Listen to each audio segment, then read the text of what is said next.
consuming a lot of information, scrolling the Instagram, Facebook, TikTok, so many things are happening around. বাংলাদেশে সিনে জগতের নায়িকাদের প্রতি যেন এক নতুন দৃষ্টিভঙ্গি উন্মোচন করলেন ঢালিউড তারকা নুসরাত ফারিয়া। বাহ্যিক সৌন্দর্যগুণে গুণান্বিত নুসরাত দেখালেন তার মেধার সৌন্দর্য, তাও আবার দেশের বাইরে কোনো বিশ্ববিদ্যালয়ের সমাবর্তনে।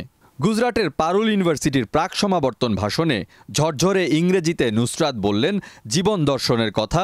মুগ্ধ দর্শকের করতালিতে মুখরিত হয়ে উঠল মিলনায়তন। There is no option. There is nothing.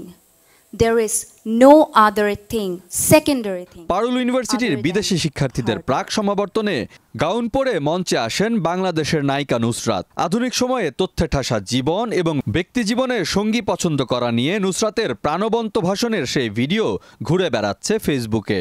Nusrat ফারিয়ার এই ভাষণে তার ইংরেজি বলা, উপস্থাপন ভঙ্গি এবং বক্তব্যের বিষয় নিয়ে ভূয়সী প্রশংসা করছেন নেটিজেনরা। কেউ বলছেন একেই বলে শিক্ষিত নায়িকা। সম্প্রতি নুসরাত ফারিয়া ভারতের গুজরাটে পারুল ইউনিভার্সিটির শুভেচ্ছা দূত হিসেবে নিয়োগ পান। বিশ্ববিদ্যালয়টিতে গত ২৪ মে ২০০০ আন্তর্জাতিক শিক্ষার্থীর জন্য একটি প্রাক সমাবর্তন আয়োজিত হয়। এই আয়োজনে বিশেষ অতিথি হিসেবে বক্তব্য রাখেন নুসরাত। বক্তব্যে তিনি তথ্য প্রযুক্তি জটে আটকে পড়া, কি গ্রহণ আর কি বর্জন করা উচিত সেসব নিয়ে কথা বলেন। এমনকি বেশ ভারী কি অনুষ্ঠানে একটু প্রাণের আমেজ আনতে জীবনসঙ্গী নির্বাচন নিয়েও কথা বলেন নুসরাত। নিজের জীবনে বিশেষ এই আনন্দের দিনের কথা নুসরাত শেয়ার করেছেন সামাজিক মাধ্যমে। বলেছেন সত্যি দারুণ এক অভিজ্ঞতা হলো। এটা গুজরাটের সবচেয়ে বড় বিশ্ববিদ্যালয়, যেখানে ৭০ দেশের ৫০,০০০ শিক্ষার্থী পড়ে। এরকম একটি মর্যাদাপূর্ণ শিক্ষা প্রতিষ্ঠানে গেস্ট অব অনার হিসেবে বক্তব্য দিতে পেরে আমি ভীষণ আনন্দিত।